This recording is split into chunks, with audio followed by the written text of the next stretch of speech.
ওরে যার প্রেমেতে মজনু রূপে নিজেই রব্বানা, একজন রাসূল আসিল গো সোনার মদিনায়, একজন হাবিব আসিল গো সোনার মদিনা।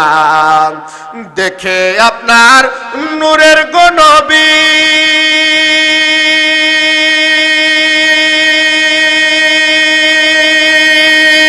আঁকলাম না রে প্রেম ছবি গো,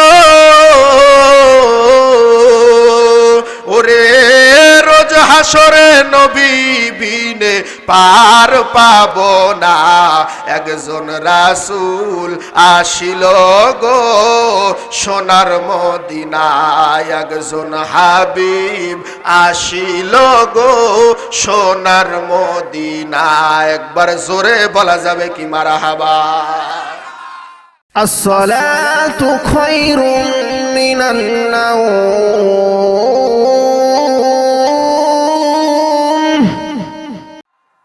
বন্ধু মুসলমান, গভীর মনোযোগ।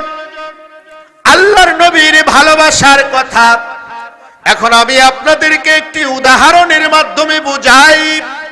আল্লাহর নবীর কতটুকুন ভালোবাসা আমার আপনার জন্য বড় দরকার। সাহাবীটার নাম হলো হযরত ওয়ারা রাদিয়াল্লাহু তাআলা আন। নাম কি? ওয়ারা রাদিয়াল্লাহু তাআলা আন।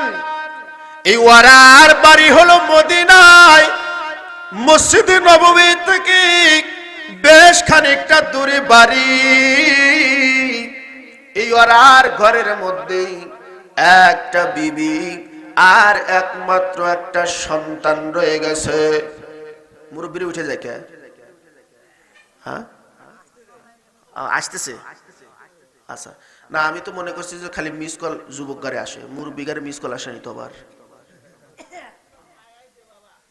আচ্ছা আচ্ছা, না ঠিক আছে, মুরব্বি বাবাজিদের বসে থাকতে থাকতে অনেক সময় পা জিম ধরে আসে, একটু হাঁটাহাঁটি করে আসেন, সমস্যা নেই।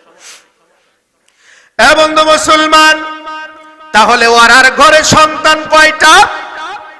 একটা, একমাত্র সন্তান। সন্তানটার নাম হলো তালহা। এই তালহার বয়স মাত্র 7 বছর হয়েছে। 7 বছরের বাচ্চা মোটামুটি ভালো মন্দ বুঝ আছে কিনা?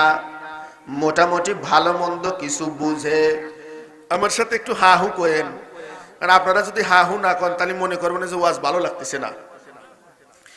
আমার বন্ধুরে, আল্লাহর নবীর সাহাবী হযরত ওয়ারা রাদিয়াল্লাহু তাআলা আনহু গভীর রজনী পর্যন্ত বাড়ির বাহিরে থাকার কারণে তার আসতে রাত্রে দেরি হয়ে যায়।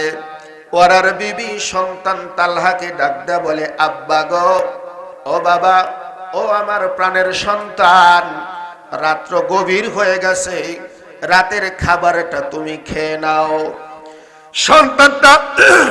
সন্তানটা ডাক দেয়া বলে, না বাপ, আমি রাতের খাবার খাইতে পারবো না। কেন তুমি রাতের খাবার খাইতে পারবে না? একটা বার আমার কাছে বলে দাও। সন্তান ডাক দে বলে, মারে, মা, বহুদিন হয়ে গেল, আমার খুব ইচ্ছে আব্বার সাথে একসাথে বসে রাত্রের খাবারটা আমি খাবো, কিন্তু দিনের পর দিন চলে যায়, রাতের পর রাত চলে যায়, একটা রাত্রিও আমি আব্বার সাথে বসে খাবার খাইতে পারি না। এমা, কতদিন আগে আব্বার সাথে বসে রাত্রের খাবার খেয়েছি, আমার তো এখন সেটাও মনে পড়ে না। মাগো, আমি খাবার খাবো না, আগে আমার আব্বা বাড়িতে আসুক, আব্বাকে সাথে নিয়ে একসাথে বসে খাবার খাওয়ার আমি আজকে ইরাদা করেছি। ওয়ারার বিবি ডাকতে বলি, এ বেটা তালহা, না না, তুমি খাবারটা খেয়ে নাও, তোমার বাবার আসতে বেশি রাত হয়ে যাবে। ঠিক আছে মা, গভীর রাত পর্যন্ত আজকে আমি ঘুমাবো না, আব্বা যতক্ষণ পর্যন্ত বাড়িতে না আসবে অতক্ষণ পর্যন্ত আমি খাবার খাবো না। গভীর রাত হয়ে গেল। এই রাত্রিবেলায় হযরতে ওয়ারা রাদিয়াল্লাহু তাআলা আনহু বাড়িতে চলে আসেন।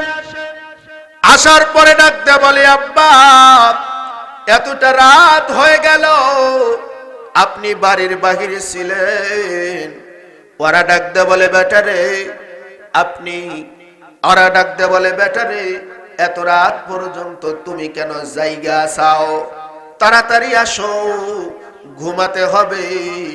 সকলে মিলে খাবার খেয়ে ঘুমিয়ে পড়ি। এবার তালহা ডাকতে বলে, আব্বা না না, খাবার খাওয়ার আগে আমার একটা প্রশ্নের উত্তর আপনাকে দিতে হবে। কি প্রশ্ন বাবা বলো? এবার তালহা ডেকে ডেকে বলে, আব্বা গো, একটা প্রশ্নের উত্তর আমাকে দিয়া দেন। সেটা হলো, এতটা রাত পর্যন্ত আপনার প্রতিদিন কেন দেরি হয়? এতটা রাত পর্যন্ত আপনার আসতে কেন লেট হয়ে যায়? একটাবার আমি জানতে চাই।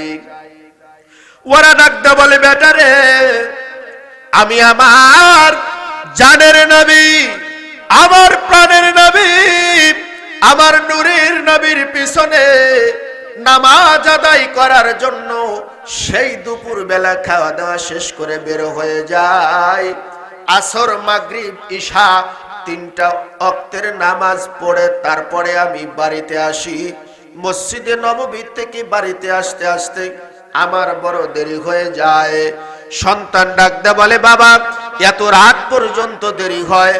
অন্যান্য মানুষ তো দেখি বারবার মসজিদে যায়, আবার মসজিদ থেকে বাড়িতে আসে, আপনার যাইতে আবার আসতে এতটা লেট কেন হয়? নামাজ তো 3 ওয়াক্ত, আপনি তো আসতে পারেন যাইতে পারেন, কেন আপনার একসাথে এত সময় লেগে যায়? ওরা ডাকতে বলে, বেটারে আমার দেরি হয় 2টা কারণে। 1 নম্বর কারণ হলো আমি বৃদ্ধ হয়ে গেছি, আমার বয়স বেশি হয়ে যাওয়ার কারণে এই দূরত্ব রাস্তা বারবার নামাজ পড়তে যাব, আবার বাড়ি আসব, আবার যাব, আবার বাড়ি আসব। এই দুর্গম পথ অতিক্রম করতে বাবা আমার বড় কষ্ট হয়, যার কারণে আমি নবীর দরবারে যাই, 3 ওয়াক্তের নামাজ একবারে পড়ে তারপরে চলে আসি। এবারে 2 নম্বর কারণ হলো এই আসর থেকে মাগরিব আর মাগরিব থেকে ঈশা, এই মাঝখানে যে সময়টা থাকে, এই সময় আমার জানের নবী নামাজ শেষ করিয়া আমাদের দিকে অর্থাৎ সাহাবাদের দিকে বসিয়া বসিয়া আমার নবীজি বয়ান করেন। এই বয়ানগুলি শুনতে আমাদের এতই ভালো লাগে, এতটাই মজা লাগে, যেই কথাগুলি শুনলে, আমার দরদি নবীর কথা শুনলে একজন 3 দিনের ক্ষুধার্ত ব্যক্তির ক্ষুধা নিবারণ হয়ে যায়। পানির তৃষ্ণার্ত ব্যক্তির পানির কথা ওই ব্যক্তির আর মনে থাকে না। এত দামি দামি কথা, বেটারে একটা বার বল, এই দামি কথা, এই সুন্দর কথাগুলি না শুনে এই কথাগুলি থেকে মাহরুম হয়ে আমি কেমন করে বাড়ি আসতে পারি? এই জন্যে আমার দরদি নবীর জবানের কথাগুলি শোনার জন্য আমি ওরা ওই মসজিদে নববীতে 3টা ওয়াক্তের কাজ একবারে না সাইরা বাড়ি আসতে পারি না। তালহা ডাকতে বলে, আব্বা জান বুঝতে পেরেছি আপনার নবী অনেক ভালো ভালো কথা বলে। হ্যাঁ এত ভালো ভালো কথা পৃথিবীর সব কথার চাইতে দামি, হীরার চাইতে দামি, মণি মুক্তার চাইতে দামি আমার নবীর জবান মুবারকের এক একটা বলি। সন্তান ডাকতে বলে, আব্বা গো তাহলে আমার বড় ইচ্ছা ওই নবীর জবানের কিছু কথা আমারও শোনার বড় ইচ্ছা। তাহলে আগামীকালকে আমাকে আপনি মসজিদে নববীতে নিয়ে যাবেন, আমিও ওই নবীজির জবানের কথাগুলি একবার শুনতে চাই। সন্তানের কথা শুনে আব্বা ওরা এবার ডাকতে বলে, না বেটা না না, ওই মসজিদে নববীতে তোমারে নেওয়া যাবে না। কেন বাবা, আমারে কেন নেওয়া যাবে না? এবারে ডাকদা বলে, ওই মসজিদে নববীতে আমার দরদি নবীর জুলুল কদর সাহাবীরা নামাজ আদায় করে। তুমি ছোট্ট মানুষ, ভালো করে ভালো মন্দ না বুঝে হয়তো তুমি নামাজরত অবস্থায় থাকা সাহাবাদের সামনে দিয়ে দৌড় দিবা, হাঁটা চলা করবা, অথবা তুমি আমার নবীর বয়ান করার সময় হয়তো তুমি না বুঝে কথা বলবা, আমার নবীর বয়ানের বিঘ্ন ঘটে যাবে। তোমার কারণে আমার নবীর বয়ানের যদি কোনো বিঘ্ন ঘটে যায়, তাহলে আমি কাল কঠিন কিয়ামতের ময়দানে আল্লাহর আসামির কাঠগড়ায় দাঁড়ায় যাব। এ বেটা, না না না না, তোমাকে ওই মসজিদে নববীতে নেওয়া যাবে না। বাপও মানে না, সন্তানও ছাড়ে না, বাপও মানে না, সন্তানও ছাড়ে না। বলেন তো, ওরার বাড়িতে আরো একজন মানুষ আছে না নাই? উনি কে? ওরার বিবি নাকি? ওরার বিবি ডাক দিয়ে বলতেছে, নিয়ে যাও গা, সাওয়ালটা এত বারবার কইতেছে, একটু নিয়ে গেলি তাই কি হবো নে? আমাদের আঞ্চলিক ভাষায় মহিলারা এইভাবে বলে স্বামীকে। বাজারে যাওয়ার সময় যদি বলে যে আব্বা আমি বাজারে যাবো, সন্তান বাপ বলে যে না না না, বাজারে টাজারে নেওয়া যাবো না, ছোট মানুষ নেওয়া যাবো না, আমার আসতে মেলা দেরি হবো না, মেলা কাম আছে বাজারে, চাষটালে বসলি পরে 3 ঘন্টার আগে উঠবো না, বোঝোস না কিছু, না বাদ থাক নাকি? এরকম বলে না? আমার মেলা কাম আছে, মেলা লোকজন আমার জন্য অপেক্ষা করতেছে, জরুরি কাম আছে। ওই বউ এসে ডাক দেখো, আচ্ছা একটু ছালটাকে একটু নিয়ে গেলি কি হয়? কি দৈনিক কয়, আজকে কইতেছে একটু নিয়ে যাও গা, যা বাজারে যা নাই কটা খাওয়ার তা কিনে দে, বাদ পাটা দিও নে নাকি? আচ্ছা, বিবি যদি বলে যে নিয়ে যাও, আর সন্তান যদি বলে যে আমি যাব, তাহলে ভোট হলো কয়টা? 2টা। আর ওরা বলতেছে না নেব না, তাহলে ওর পক্ষে ভোট কয়টা? তাহলে ভোট যে পক্ষে বেশি জয়ী হবে ওই পক্ষই, নাকি বলেন? ভোট যে পক্ষে বেশি ওই পক্ষেই। আর বর্তমানে তো মহিলাদের ভোটের খুব জোর, ওরা এমনি বাড়ির চেয়ারম্যান নাকি? এমনি বাড়ির চেয়ারম্যান না, আর স্বামীগুলি হচ্ছে মেম্বার। আচ্ছা, মেম্বারের ক্ষমতা বেশি না চেয়ারম্যানের ক্ষমতা বেশি? কামাই করবেন আপনি, কিন্তু হিসাব নিবে সে। ওয়াজ করে বাড়িতে যায়, গভীর রাত্রে পকেটে হাত দেয়, দিয়ে টাকাগুলি বার করে এরকম করে গোনে, কি ব্যাপার আজকে এই গোটা টাকা কে কিবা করে ওয়াজ করছে? আও কে রে, ওয়াজ ভালো হয় কেন না হয়? তুই টাকা গুনে আমাকে জিজ্ঞেস করিস, ডিম পারে আসে আর দারোগা বাবু কয় ছোট হয়েছে, তুই পারিয়ে দেখ নাকি? আর যেদিন একটু টাকা বেশি দেখে হ্যাঁ এইরকম ওয়াজ করবে, ওয়াজে তো এইরকমই করবে, মানে টাকা বেশি দেখছে ওয়াজ এখন এরকম করবে, আর টাকা কম হলে কিবা করে ওয়াজ করো নাকি? আপনাদের কষ্ট হচ্ছে বুঝি? এ বন্ধু মুসলমান, ওরার বিবি ডাকতে বলে, আপনি তো প্রতিদিন আমার নবীর দরবারে যান, কোনদিন সন্তান আপনার কাছে আবদার করে না, আজকে প্রথম আপনার কাছে আবদার করছে। একটা দিন সন্তানকে আপনি একটু কষ্ট করে নিয়ে যান গা, বুঝা শোনা রাইখেন, একটু ভালো করে বুঝটুস দিয়ে রাইখেন।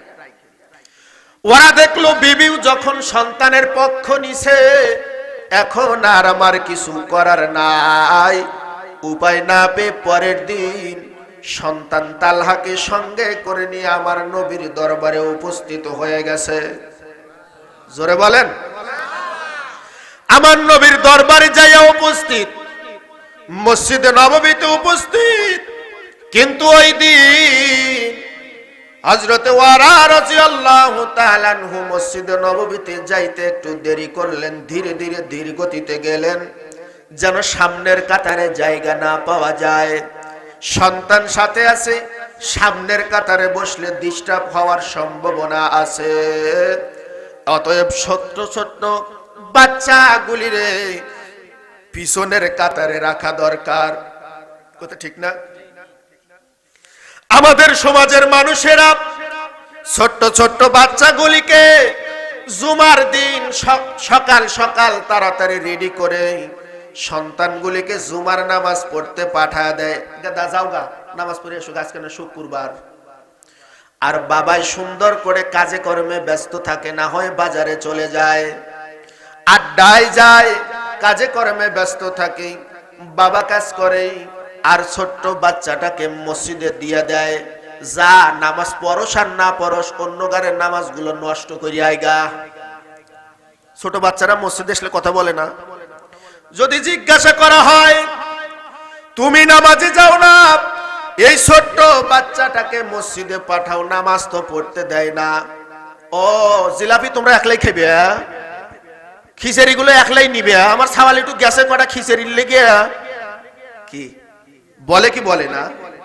আমাদের এলাকায় বলে, আপনাদের খবর জানি না। ওই একটা কথা মনে পড়লো, এক লোক, হ্যাঁ এক লোক ওই গরু রাখতে দিছে, তো ওই ব্যক্তিটা নামাজ পড়তে যায় না মসজিদে। একটু কথা শোনেন বাবা, একটু কথা শোনেন। গরু রাখতে দিছে, মসজিদের পাশেই ক্ষেত, ওই ক্ষেতে গরু খুঁটা গাইরে দিয়া, খুঁটা বলে না, খুঁটা গাইরে দিয়া উনি ওনার মতো অন্য কাজ করতেছে, গরু ছুইটে মসজিদের মধ্যে ঢুকছে। এখন ইমাম সাহেব মাইক দিয়ে ডাক শুরু করছে, গরু কার, নিয়ে যান, মসজিদে আইছে। এখন ওই লোক গেছে যে কেরে আমার গরুই তো তালি, মসজিদের পাশেই গোসর দিছিলাম। এখন যায় দেখে মসজিদের ভিতরে গরু, উনি গরু টাইনে বাইর করতেছে। ইমাম সাহেব ধমক লাগা দিছে, হ্যাঁ আপনি গরু ঠিক মতো রাখতে পারেন না, মসজিদের মধ্যে গরু আসে। কয় ও তো গরু বোঝে নাই তাই মসজিদে গেছে, আমরা তো বুঝি এই জন্য আমরা যাই না। কথা ক্লিয়ার? কথা কি? গরু বোঝে নাই তাই মসজিদে গেছে, আমরা মানুষ, আমাদের তো বুঝ আছে, এই জন্য আমরা ও জায়গা যাই না। তার মানে বোঝা যায় যে মসজিদে যারা যায় ওরা না বুঝে যায়, যত বুঝমান ওই একলাই।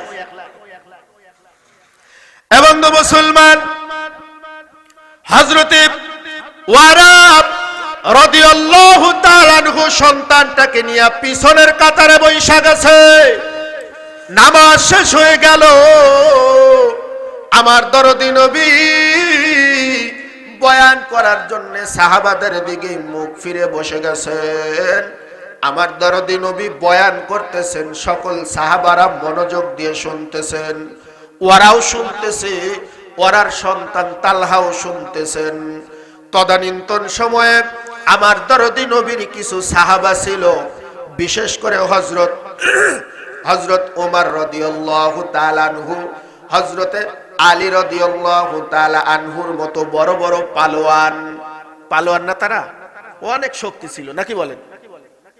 এরকম পালোয়ান, উঁচু উঁচু মোটা মোটা গর্দানওয়ালা বড় বড় সিনাওয়ালা সাহাবারা আমার নবীর সামনেই সামনের কাতারে বসে থাকার কারণে পিছন থেকে ওরা বারবার কোসর মোসর করতে আসে, এত সুন্দর কথা কে বলে রে, ওনার চেহারাটা একটা বার আমার দেখা দরকার।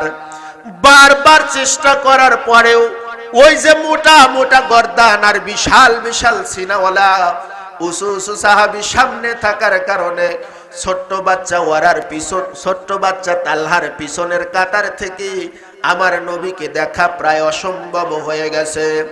কিছুক্ষণ পরেই থাকতে না পেরে পিছনের কাতার থেকে তালহা লাফ মেরে দাঁড়ায় গেছে, আমার নবীর বয়ানও বন্ধ হয়ে গেছে। নবীর বয়ান বন্ধ হওয়ার পরে একজন সাহাবী আর একজন সাহাবার দিকে খালি এরকম করে তাকাইতেছে, কে রে, ব্যাপার কি, কি হইলো? হুজুর ওয়াজ করতে করতে হঠাৎ বন্ধ করছিল। আমার নবীজি লম্বা সুরে ডাকতে বললেন, ওই যে পিছনের কাতারে ওই যে ওই বাচ্চাটা কার? হ্যাঁ ওই বাচ্চাটা কার? আমার নবীজি ডাকতে বললেন, ওই বাচ্চাটা কার? এবার ওয়ারা রাদিয়াল্লাহু তাআলা আনহু বিনয়ের সুরে দাঁড়ায় আমার নবীকে ডাকতে বলে, ইয়া রাসূলুল্লাহ, ইয়া হাবিবাল্লাহ, হুজুর বেয়াদবি মাফ করবেন, আপনার কদমে আমার পিতামাতা কোরবান হয়ে যাক। হুজুর এই সন্তানটা আমার একমাত্র সন্তান তালহা, বারবার আমার কাছে আবদার করার কারণে আমি মসজিদে নববীতে নিয়ে আসছি। হুজুর জানি না আমার বাচ্চাটা না বুঝে হয়তো ভুল করে ফেলেছে, আমার বাচ্চাটাকে আপনি মাফ করে দেন। আপনি যদি মাফ না করেন, কাল কিয়ামতের ময়দানে বাপ বেটা দুজনেই আমরা আসামির কাঠগড়ায় দাঁড়ায় যাব। হুজুর, মেহেরবানি করে আমার সন্তানটাকে আপনি মাফ করে দেন। আমার নবীজি বললেন, ওয়ারা, তোমার সাথে কোনো কথা নাই, তুমি বসো, কথা হবে তোমার ছেলের সাথে। এই বাচ্চা, এই এদিকে আয়, এখানে আয়। আপনারা তাকায়েন না, আমি ওয়াজ করতেছি। নবীজি এইভাবেই ডাক দিলেন ধমকের সুরে, এই বাচ্চা আসো, এখানে আসো। ছোট্ট বাচ্চা তালহা যাইয়া আমার নবীর পাশে দাঁড়ায় গেছে। নবী আমার ডাকদা বলি, এ বেটা, বলো বলো তোমার নাম কি?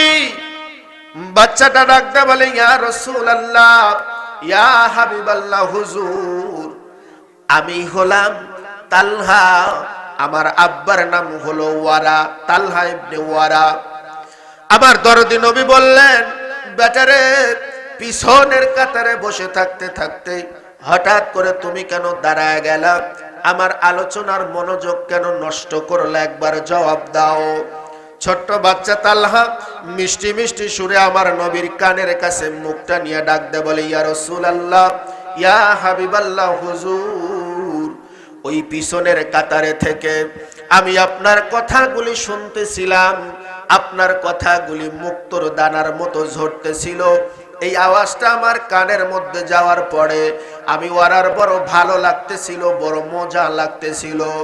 হুজুর, এতই মজা, এতই ভালো লাগতেছিল যে আপনার চেহারা দেখার জন্য আমি বড় উতলা হয়ে গেলাম। কিন্তু সামনে বড় বড় লোক থাকার কারণে, মোটা মোটা স্বাস্থ্যবান সাহাবা থাকার কারণে আপনার চেহারাটা আমি দেখতে পারতেছিলাম না। যার কারণে আপনাকে দেখার কৌতূহল হওয়ার কারণে আমি তালহা পিছনের কাতার থেকে আপনাকে দেখার জন্য ওই কাতার থেকে আমি দাঁড়ায়া পড়েছিলাম। ইয়া রাসূলুল্লাহ, ইয়া হাবিবাল্লাহ, হুজুর, আপনার চেহারার দিকে একটা নজর তাকানোর সঙ্গে সঙ্গে আমি তালহা বড় অবাক হয়ে গেছি। কেন, কি এমন অবাক হলা? তালহা ডাকদা বলে, ইয়া রাসূলুল্লাহ, ইয়া হাবিবাল্লাহ, হুজুর, আমি বহুদিন আমার মায়ের কোলে থেকে থেকে, আমার মায়ের কোলে বসে বসে গভীর রজনীতে আকাশের দিকে তাকিয়ে পূর্ণিমার চাঁদগুলি আমি দেখতেছিলাম। দেখেছি বারবার পূর্ণিমার চাঁদ দেখে দেখে আমি আমার নয়ন জড়িয়েছি। হুজুর, আপনার চেহারার দিকে তাকাইয়া আমার একটা নজর চোখ পড়ার সঙ্গে সঙ্গে আমার কেন জানি মনে হলো, হায় হায়, আমি এতদিন তো পূর্ণিমার চাঁদ দেখে ধোঁকা খেয়েছি। কেননা ওই পূর্ণিমার চাঁদের মধ্যেও দাগ দেখা যায়, কিন্তু আপনার চেহারায় এক চুল দাগ নাই। হুজুর, আপনার চেহারাটা দেখে আমি তালহার মনে হলো আমার মায়ের কোলে দেখেছি পূর্ণিমার চাঁদ। ওই পূর্ণিমার চাঁদের চাইতে কোটি কোটি কোটি কোটি গুণ বেশি আপনার চেহারা মোবারক সুন্দর। ওরে যার প্রেমেতে মজনু রূপে নিজেই রব্বানা, একজন রাসূল আসিল গো সোনার মদিনায়, একজন হাবিব আসিল গো সোনার মদিনা। দেখে আপনার নূরের গো নবী,